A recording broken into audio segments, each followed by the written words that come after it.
आज हम पढ़ेंगे क्लास 11th का समुच्चय के विभिन्न प्रकार। पिछली क्लास में हमने पढ़ा था समुच्चय यानी कि सेट्स, उसमें एक्सआई की थी 1.1। अब उसके बाद समुच्चय के विभिन्न प्रकार यानी कि रिक्त समुच्चय। समुच्चय के विभिन्न प्रकार में सबसे पहले है रिक्त समुच्चय।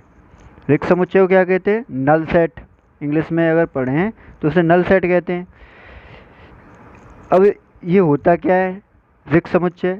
यानी कि ऐसे समुच्चय जिसमें कोई अवयव ना हो, रिक्त समुच्चय कहलाता है, यानी कि इम्पटी सेट कहलाता है। और इसे फाई से प्रकट करते हैं, यानी कि फाई से इसे प्रदर्शित करते हैं। जैसे bracket x such that x square equal to 4। X एक विषम संख्या है, यानी कि कह रहा है कि एक्स एक विषम संख्या है। अगर हम यहाँ पे 2 का स्क्वायर करेंगे तभी तो 4 आएगा। और 2 क्या है? 2 एक सम संख्या है, और वो कह रहा है कि एक्स एक विषम संख्या है। तो 2 तो विषम संख्या नहीं है, तो इसमें कोई भी अवयव नहीं है, कोई भी एलिमेंट नहीं है, तो इसे क्या कहेंगे? रिक्त समुच्चय। ठीक। अब आगे बढ़ते हैं। दूसरा समुच्चय क्या है? परिमित समुच्चय। परिमित समुच्चय को क्या कहते हैं? Finite set. यानी कि यदि किसी समुच्चय में अवयवों की संख्या परिमित हो तो उसे परिमित समुच्चय कहते हैं। यानी कि उसमें समुच्चयों की सीमा निश्चित हो, उसे परिमित समुच्चय कहते हैं, फाइनाइट सेट कहते हैं। जैसे 1 से लेकर 26 तक की काउंटिंग है, तो ये क्या है? इसमें कितने अवयव हैं? 26। तो इसमें अवयवों की संख्या कितनी है? 26 है। तो ये कैसा है? परिमित समुच्चय है। अब इसके बाद आता है अपरिमित समुच्चय, इनफाइनाइट सेट। यदि किसी समुच्चय में अवयवों की संख्या अनंत समुच्चय, अवयवों की संख्या अनंत हो, क्या हो? अनंत हो, तो उसे क्या कहते हैं? अपरिमित समुच्चय कहते हैं। क्या कहते हैं उसे? अपरिमित समुच्चय। अपरिमित समुच्चय कहते हैं।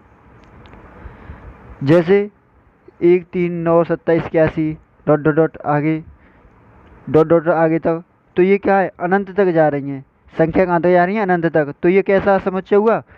अपरिमित समुच्चय हुआ। तो इसे क्या कहेंगे? अपरिमित समुच्चय। अब उसके बाद आता है समान समुच्चय। कौन सा? समान समुच्चय। Equal set. यदि ए और बी ऐसे 2 समुच्चय हों कि ए का प्रत्येक अवयव बी का भी अवयव हो, यानी कि ए का प्रत्येक अवयव यानी कि ए का प्रत्येक एलिमेंट बी का भी एलिमेंट हो, यानी कि बी का भी अवयव हो, और बी का प्रत्येक एलिमेंट यानी कि बी का प्रत्येक अवयव ए का भी अवयव हो, तो दोनों समान या बराबर कहे जाते हैं। तो इसे ए बराबर बी के रूप में भी लिखते हैं। ठीक। उदाहरण से समझेंगे।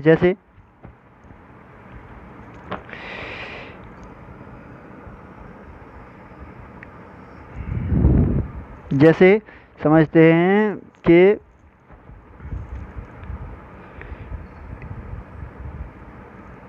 ए के एलिमेंट 1 2 3 4 5, ऐसे ही बी इक्वल टू 1 2 3 4 5।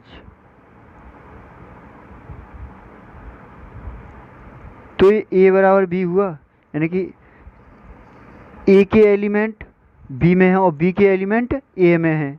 तो ये कैसा एलिमेंट हुआ? समान समुच्चय। क्या हुआ? समान समुच्चय। ठीक। अब आते हैं एकल समुच्चय। कौन सा? एकल समुच्चय। एकल समुच्चय क्या कह रहा है हमारा? एकल समुच्चय सिंगलटन सेट। ऐसे समुच्चय को जिनमें केवल एक अवयव होता है। क्या होता है? एक अवयव। उसे क्या कहते हैं? एकल समुच्चय कहते हैं। जिसमें केवल एक एलिमेंट हो तो उसे क्या कहते हैं, एकल समुच्चय। ठीक। लेकिन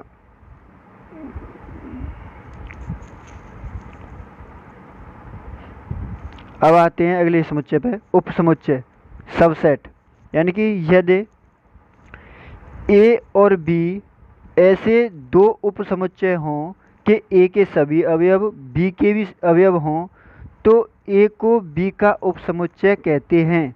यानी कि ए और बी दो ऐसे समुच्चय हैं कि ए के सभी अवयव बी के भी अवयव हों, यानी कि ए के जितने और एलिमेंट हैं वो बी के भी एलिमेंट हों, तो वह ए को बी का उप समुच्चय कहेंगे।